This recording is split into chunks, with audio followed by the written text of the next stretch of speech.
Ladies and gentlemen, Iran just sent a message the world cannot ignore.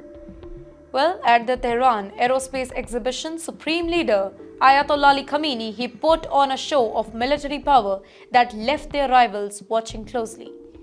Hello and welcome to TimesXP. I am Dhruti. Be it drones, be it missiles, and even wreckage of downed Israeli aircraft, all on full display.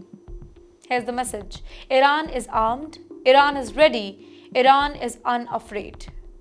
Wait, let me tell you about a shock to Netanyahu and Trump here. Reports suggest that leaders in Israel and the US, they are closely monitoring the entire exhibition. The display wasn't just for show. It's a warning, basically, a demonstration of Iran's growing military capabilities in a region that is already simmering with tensions. Now let me tell you what was the displayed. So, ballistic missiles that can hit deep into enemy territory were there. Advanced drones capable of surveillance and strikes.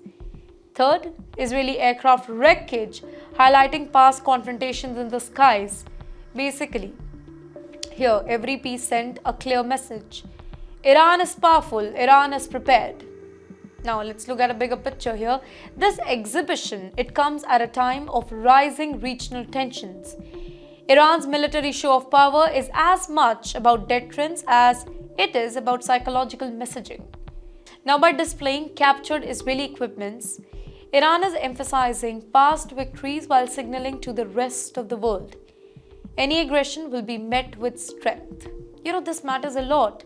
Iran is basically demonstrating its missile and drone capabilities very openly. Wreckages of Israeli aircraft acts as a warning to regional rivals here.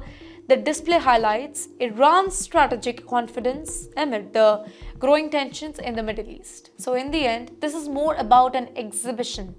It's a classic statement, a warning maybe, a show of power, strength. Iran is telling the rest of the world that we are armed, we are alert, and we are watching. In the shadows, leaders in Israel and the US, they are taking notes, and the entire region is holding its breath.